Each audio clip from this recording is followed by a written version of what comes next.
آج کا ہمارا موضوع بہت ہی خاص ہے۔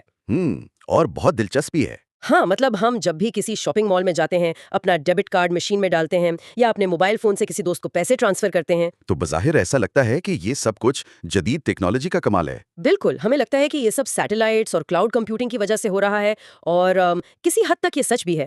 لیکن کیا آپ جانتے ہیں کہ اس چمکتی دمکتی ڈیجیٹل اسکرین اور پیسوں کی اس روانی کے پیچھے دراصل کیا چیز کام کر رہی ہے؟ ظاہر ہے کوئی کمپیوٹر پروگرام تو ہے نہیں صرف۔ نہیں، بالکل نہیں۔ اس کے پیچھے ایک بہت ہی مضبوط قانونی دستاویز کی طاقت کام کر رہی ہے۔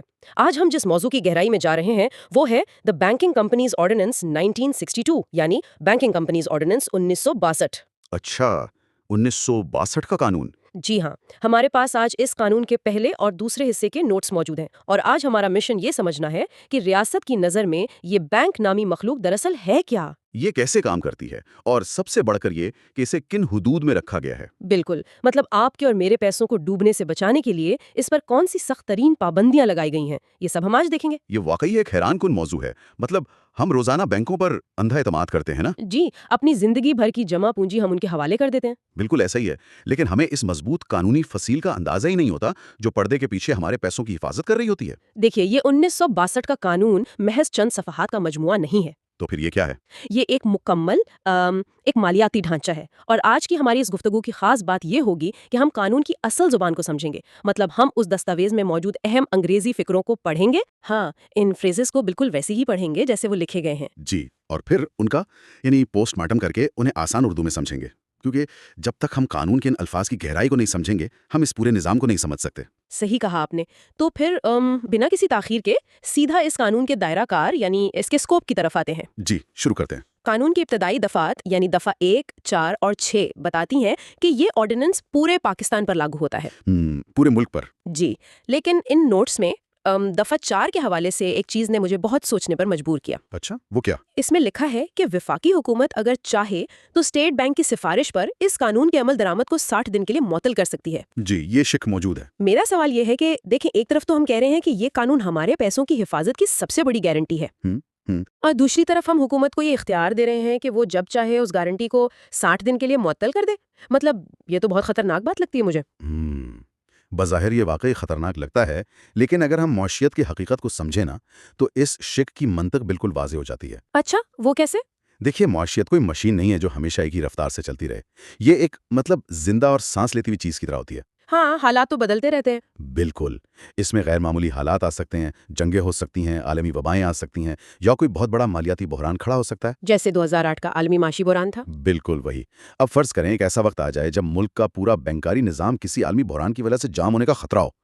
ایسے میں اسٹیٹ بینک کے پاس ایک ایمرجنسی بریک ہونی چاہیے، یعنی ایک طرح کا پاز بٹن ہونا چاہیے۔ جی بالکل، پاز بٹن، تاکہ وہ حکومت کو یہ مشورہ دے سکے کہ وقتی طور پر قانون کی فلا شکوں کو روک دیا جائے تاکہ صورتحال کو سنبھالا جا سکے۔ اچھا، تو یہ اختیار اس لیے دیا گیا ہے؟ جی، لیکن یہاں قانون بنانے والوں کی دور اندیشی دیکھیں، انہوں نے یہ اختیار لامحدود نہیں دیا۔ ہاں، نوٹس میں لکھا ہے کہ یہ معطلی صرف 60 دن کے لیے ہو سکتی ہے۔ بالکل، 60 دن کی حد مقرر ہے۔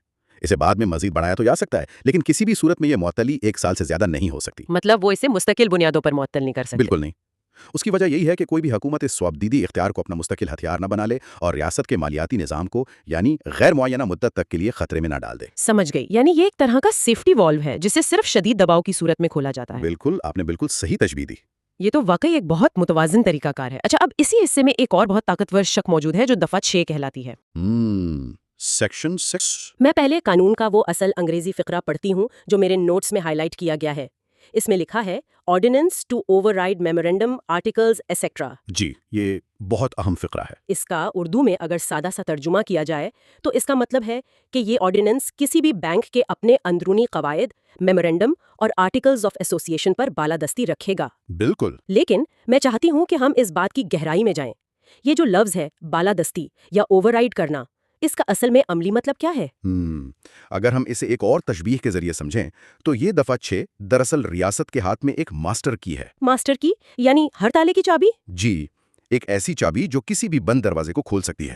دیکھیں، جب بھی کوئی کمپنی یا بینک بنتا ہے تو اس کے مالک یا شیئر ہولڈرز مل کر اپنے کچھ اندرونی اصول طے کرتے ہیں جنہیں ہم میمورینڈم یا آرٹیکلز کہتے ہیں۔ بالکل، میمورینڈم یا آرٹیکلز آف ایسوسیشن، یہ ان کے اپنے بنائے ہوئے تالے ہوتے ہیں۔ अब फर्ज करें कि एक बैंक के अरबपति डायरेक्टर्स अपने किसी खुफिया इजलास में आपस में एक मुआहदा कर लेते हैं। कैसा मुआहदा? वो तय करते हैं कि हम बैंक के मुनाफे का एक खास हिस्सा सिर्फ अपने खानदानों में बांटेंगे, और वो इसे बाकायदा अपने आर्टिकल्स में लिख लेते हैं। अच्छा, तो फिर रियासत क्या करेगी? क्या वो इस निजी मुआहदे को चैलेंज करने के लिए सालों तक अदालतों के चक्कर लगाएगी? बिल्कुल भी नहीं। और यही वो जगह है जहां ये 1962 का कानून अपनी मास्टर की लेकर अंदर दाखिल होता है। वाह! ये कानून कहता है कि आपके आपस के मुआहदे, आपके बोर्ड ऑफ डायरेक्टर्स की करारदादें या आपके बनाए हुए अंदरूनी कवानीन की कोई हैसियत नहीं है। अगर वो उस ऑर्डिनेंस से जरा सा भी टकराते हैं तो? जी, अगर वो टकराते हैं तो कानून की ये बालादस्ती इन तमाम प्राइवेट मुआहदों को खुद ब खुद कौलादम यानी वॉइड करार दे देती है। मतलब वो जीरो हो जाते हैं। बिल्कुल। कोई भी बैंक ये उज़्र पेश नहीं कर सकता कि भाई हम तो अपने शेयर होल्डर्स के मुआहदे के पाबंद हैं। ये दफ़ा इस बात को यकीनी बनाती है कि कोई भी मालियाती इदारा खुद को रियासत से बालातर ना समझे। ये तो एक जबरदस्त दिफाई शील्ड हो गई। अच्छा, अब जब हमने कानून की ताकत को समझ लिया है तो जरा बुनियादी तस्वुरात की तरफ आते हैं। जी बिल्कुल।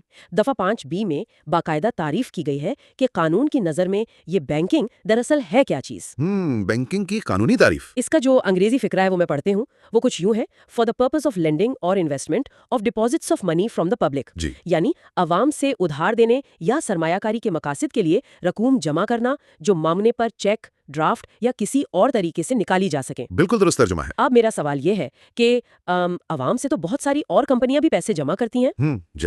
जैसे हाउसिंग सोसाइटियां भी पैसे लेती हैं, बड़ी बड़ी फैक्ट्रियां भी शेयर्स के नाम पर पैसे लेती हैं, तो वो बैंक क्यों नहीं है? बहुत अच्छा सवाल है। इस तारीफ में वो कौन सा ऐसा लफ्ज है जो बैंक को बाकी सब से बिल्कुल अलग कर देता है? आपने बिल्कुल सही जगह पर उंगली रखी है। इस पूरी कानूनी तारीफ में सबसे अहम लफ्ज पर्पस यानी मकसद है। अच्छा, मकसद? जी, कानून बहुत वाज़ेह तौर पर कह रहा है कि अवाम से पैसा जमा करने का मकसद सिर्फ और सिर्फ आगे उधार देना यानी लेंडिंग या सरमायाकारी होना चाहिए। समझ रही हूँ। फर्ज करें एक टेक्सटाइल मिल है, वो अवाम से कहती है कि हमें पैसे दें, हम नई मशीनें लगाएंगे और आपको मुनाफा देंगे। तो वो भी तो आवाम से रकूम जमा कर रहे हैं ना? कर रहे हैं, लेकिन क्या वो बैंक हैं? नहीं, क्योंकि उनका मकसद अपना जाती कपड़ा बनाने का कारोबार चलाना है। अच्छा, हाँ, उनके प्रोडक्ट तो कपड़ा है। बिल्कुल। इसके बरक्स एक सच्चे बैंक का अपना कोई जाती तिजारती कारोबार या प्रोडक्ट नहीं होती। बैंक का वाहिद खाम माल, उसकी मशीनरी और उसकी प्रोडक्ट सब कुछ सिर्फ पैसा होता है। यानी वो एक हाथ से पैसा लेता है और दूसरे हाथ से आगे दे देता है। जी, अगर वो अवाम का पैसा लेकर खुद जूते बनाने की फैक्ट्री लगा ले तो वो कानून की नज़र में बैंकिंग नहीं कर रहा। ये फर्क वाकई बहुत अहम है, क्योंकि इससे ये तय होता है कि रेगुलेटर यानी स्टेट बैंक ने किस इदारे पर नजर रखनी है और किस पर नहीं। बिल्कुल, इसीलिए ये तारीफ इतनी सख्त रखी गई है। और नजर रखने की बात चली है तो दफा 5 में कुछ और भी बहुत बारीक तारीफें मौजूद हैं। जी, कौन सी? मैं देख रही हूँ कि इसमें फैमिली मेंबर्स यानी खानदान के अफराद की भी तारीफ की गई है, जिसमें शरीक हयात, वालिदैन, बच्चे और जेरे किफालत बहन भाई शामिल हैं। दुरुस्त। और उसके साथ ही एक और तस्वुर है जिसे सब्सटैंशियल इंटरेस्ट यानी नुमाया मफाद कहा गया है। ये बहुत ही दिलचस्प हिस्सा है कानून का। कानून कहता है कि यदि किसी शख्स या उसके खानदान के अफराद के पास किसी इदारे में कम से कम 20% वोटिंग पावर हो तो उसे नुमाया मफाद समझा जाएगा। जी, 20% वोटिंग पावर।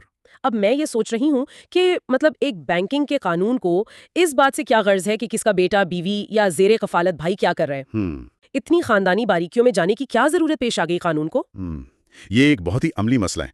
मैं आपको बताता हूँ कि एक कानून कैसे काम करते हैं। सोचिए कि एक बैंक के पास अवाम के अरबों रुपए मौजूद हैं। जी बिल्कुल। अब इस बैंक के बोर्ड ऑफ डायरेक्टर्स में एक साहब बैठे। अगर कानून सिर्फ उस डायरेक्टर की जात तक महदूद रहे और उसके खानदान की वजाहत ना करे तो क्या होगा? क्या होगा? वो डायरेक्टर बड़ी आसानी से एक फ्रॉड कर सकता है। वो अपनी बीवी या अपने जेरे कफालत भाई के नाम पर एक शेल कंपनी बनाएगा। अच्छा, एक फर्जी कंपनी। बैंक से करोड़ों रुपए का बिला सूद या आसान शराइत पर कर्जा दिलवा देगा। और चूंकि कानून में खानदान की तारीफ नहीं है तो वो कह सकता है कि मैंने तो खुद को कर्जा नहीं दिया। बिल्कुल, वो कहेगा वो तो एक अलग कंपनी है, मेरा इससे क्या लेना देना। इसलिए कानून ने ये लेजर ग्रिड बिछाई है। वाह, लेजर ग्रिड। जी, कानून ने कह दिया कि आप, आपकी शरीक हयात, आपके बच्चे या आप पर जेरे किफालत कोई भी रिश्तेदार सब उसमें शामिल हैं। जी, अगर उनके पास किसी कंपनी में 20% वोटिंग की ताकत भी है तो हम यही मानेंगे कि उस कंपनी में आपका नुमाया मफाद शामिल है। और जो ही ये मफाद साबित होता है, स्टेट बैंक के रेडार पर खतरे की घंटी बज जाती है। बिल्कुल, ये तमाम तर मशक्कत सिर्फ मफादात के टकराव यानी कॉन्फ्लिक्ट ऑफ इंटरेस्ट को रोकने के लिए की गई है, ताकि आवाम का पैसा अंदरूने खाना ना लुट जाए। तो गोया ये एक तरह का अर्ली वार्निंग सिस्टम है। जी बिल्कुल, अर्ली वार्निंग सिस्टम। लेकिन अगर कोई बैंक फिर भी किसी वजह से तबाही के दहाने पर पहुंच जाए तो फिर क्या होगा? इन नोट्स में 2 और अल्फाज हैं जिन्हें रेजोल्यूशन और ब्रिज बैंक कहा गया है। जरा इनके मैकेनिज्म के बारे में बताएं। हम अक्सर खबरों में सुनते हैं कि दुनिया में फलां बैंक डूब गया, तो क्या स्टेट बैंक डूबते हुए बैंक को यूं ही मरने के लिए छोड़ देता है? हरगिज नहीं, और यहीं पर यह रेजोल्यूशन यानी बहाली का अमल शुरू होता है। अच्छा, देखें, किसी भी बैंक का डूबना किसी एक आम कंपनी के डूबने जैसा नहीं होता। ये लाखों लोगों की जिंदगियां तबाह कर सकता है। हाँ, लोगों की तो उम्र भर की कमाई होती है उसमें। तो जब कोई बैंक माली मुश्किलात का शिकार होता है और उसके पास कैश खत्म होने लगता है, तो स्टेट बैंक एक रेस्क्यू ऑपरेशन शुरू करता है। और वो कैसे होता है? इस ऑपरेशन का सबसे अहम हथियार ब्रिज बैंक होता है। इसे यूं समझें कि एक बहरी जहाज डूब रहा है, तो स्टेट बैंक रातों रात एक लाइफ बोट या एक आरजी जहाज बनाता है, जिसे हम ब्रिज बैंक कहते हैं। अच्छा, एक आरजी ढांचा। जी, वो उस डूबते हुए बैंक के जितने भी अच्छे और महफूज असासे हैं और आवाम के जो पैसे उस पर वाजिबुल अदा हैं, वो सब इस ब्रिज बैंक में मुंतकिल कर देता है। यानी आवाम को इस बहरान की हवा भी नहीं लगती। बिल्कुल भी नहीं। अगर जुमे की रात को बैंक डूब रहा है, तो क्या पीर की सुबह जब कोई आम शहरी अपना डेबिट कार्ड इस्तेमाल करेगा तो उसका कार्ड चलेगा? जी बिल्कुल, यही तो इस ब्रिज बैंक का कमाल है।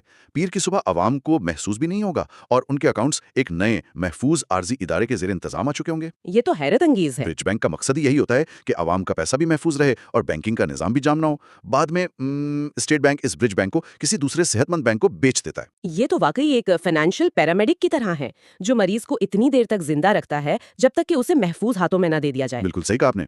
अच्छा, यहाँ तक तो बात हो गई कि बैंक क्या है और उसे कैसे संभाला जाता है। अब जरा हम इस तरफ आते हैं कि एक बैंक आखिर कर क्या सकता है। यानी उसके काम क्या क्या हैं? जी, दफा 7 इस हवाले से बड़ी तवील फहरिस्त देती है। मैं उसका अहम अंग्रेजी फिक्रा पढ़ती हूँ। जी पढ़ें। Forms of business in which banking companies में एंगेज, यानी वो मुख्तलिफ किस्म के कारोबार जिनमें बैंक हिस्सा ले सकते हैं। हाँ, ये दफा 7 बहुत तफसीली है। इसमें वो सब रवायती काम तो मौजूद हैं जो हम जानते हैं। जैसे उधार लेना और देना। जी, उधार लेना, देना, बिल्स ऑफ एक्सचेंज का काम करना, लेटर्स ऑफ क्रेडिट जारी करना, जिन्हें हम एलसीज कहते हैं। ये एलसीज तो बैनुल अक़वामी तजारत के लिए बहुत अहम होती है ना? बिल्कुल, ये रीढ़ की हड्डी हैं। अगर बैंक ये गारंटी ना दे तो कोई भी मुल्क दूसरे मुल्क से करोड़ों रुपए की इंपोर्ट एक्सपोर्ट कर ही नहीं सकता। सही। और इसके अलावा कानून बैंकों को इजाजत देता है कि वो ट्रस्ट बना सकते हैं, मुलाजमीन के लिए पेंशन फंड चला सकते हैं और फलाही कामों के लिए अतियात भी दे सकते हैं। अच्छा, यहाँ मुझे एक चीज पूछनी है। हम 1962 के कानून की बात कर रहे हैं। जी। उस दौर में तो इस्लामी बैंकारी का कोई खास तस्वुर नहीं था, कम से कम कानून की सतह पर तो नहीं। बिल्कुल नहीं। तो क्या ये कानून सिर्फ रिवायती बैंकारी तक महदूद है या इसमें तब्दीली की गई है? आपने बहुत जबरदस्त नुक्ता उठाया है। देखिए, एक अच्छा कानून वो होता है जो वक्त के साथ खुद को ढाल ले। यानी वो फ्लेक्सिबल हो। जी, जैसे जैसे 1980 और 90 की दहाइयों में पाकिस्तान में इस्लामी फाइनेंस का रुझान बढ़ा, उस 1962 के ऑर्डिनेंस में तरमीम की गई। तो अब क्या सूरत हाल है? अब दफा 7 के तहत बैंक बाकायदा मुशारका, मुजारबा और पार्टिसिपेशन टर्म सर्टिफिकेट्स के जरिए भी कारोबार कर सकते हैं। अच्छा, यानी इस्लामी तरीके भी शामिल कर लिए गए हैं। बिल्कुल। इसका मतलब है कि कानून मालियाती इख्तिराआत को रोकता नहीं है, बल्कि उन्हें एक महफूज दायरे के अंदर काम करने की इजाजत देता है। ठीक है, लेकिन जरा रुकिए। आपने अभी कहा कि बैंक सिर्फ महफूज दायरे में काम करते हैं। जी बिल्कुल। लेकिन मैं रोजाना देखती हूँ कि बैंकों की बड़ी बड़ी आलीशान इमारतें होती हैं, वो प्रॉपर्टी की लीजिंग भी कर रहे होते हैं। तो आपका सवाल क्या है? तो अगर एक बैंक का काम सिर्फ पैसे का लेन देन है, तो क्या कानून उसे रियल एस्टेट और मकानात के खरीदो फरोख्त का कारोबार करने की इजाजत देता है? क्योंकि अगर बैंक लोगों के जमा किए हुए पैसों से सोसाइटियों में प्लॉट खरीदना और बेचना शुरू कर दे, तो ये तो जुए के मुतरादिफ हो जाएगा। आपकी ये तशवीश बिल्कुल वजह है और आमतौर पर लोग इसमें कंफ्यूज हो जाते हैं। तो हकीकत क्या है? हकीकत यह है कि कानून किसी भी सूरत में बैंक को एक आम प्रॉपर्टी डीलर बनने की इजाजत नहीं देता। वो बैरिया टाउन या डीएचए में प्लॉट खरीद कर मुनाफा पर नहीं बेच सकते। तो फिर वो इतनी प्रॉपर्टीज कैसे डील करते हैं? देखें, दफा 7 की झेली शकों ई, एफ और के में कुछ खास हालात बयान किए गए हैं। अच्छा, वो खास हालात क्या है? फर्ज करें किसी शख्स ने अपना घर गिरवी रखकर बैंक से कर्ज लिया और वो डिफॉल्ट कर गया, यानी पैसे वापस नहीं कर सका। हाँ, ऐसा तो अक्सर होता है। अब बैंक को अपना पैसा तो रिकवर करना है ना, तो कानून बैंक को ये इजाजत देता है कि वो उस घर का कब्जा ले सकता है, उसे अपने पास रख सकता है और इसे बेचकर अपना कर्जा वसूल कर सकता है। अच्छा, यानी वो प्रॉपर्टी का बिजनेस नहीं कर रहे, वो सिर्फ अपनी रिकवरी कर रहे हैं। बिल्कुल, सिर्फ रिकवरी। हाँ। और इसके अलावा बैंक लीजिंग के तहत भी काम करते हैं। वो गाड़ियां वगैरह जो लीज पर देते हैं। जी, वो गाड़ियां या बड़ी फैक्ट्रियों की मशीनें खरीद कर क्लाइंट्स को किराए पर दे सकते हैं। और वो जो उनकी अपनी इतनी बड़ी ब्रांचेस होती हैं। जाहिर है, उन्हें पूरे मुल्क में अपनी ब्रांचेस खोलने के लिए जमीन खरीदने और इमारतें तामीर करने की भी मुकम्मल इजाजत है। अब बात समझ आई। तो उनकी ये तमाम रियल एस्टेट की सरगर्मियां सिर्फ बैंकिंग के कारोबार को सपोर्ट करने के लिए होती हैं, ना कि बजाते खुद एक प्रॉपर्टी का धंधा करने के लिए। ये बात अब बिल्कुल साफ हो गई। अब तक हमने देखा कि बैंक क्या कुछ कर सकते हैं, लेकिन अब हम इस गुफ्तगू के सबसे दिलचस्प और सख्त हिस्से की तरफ चलते हैं।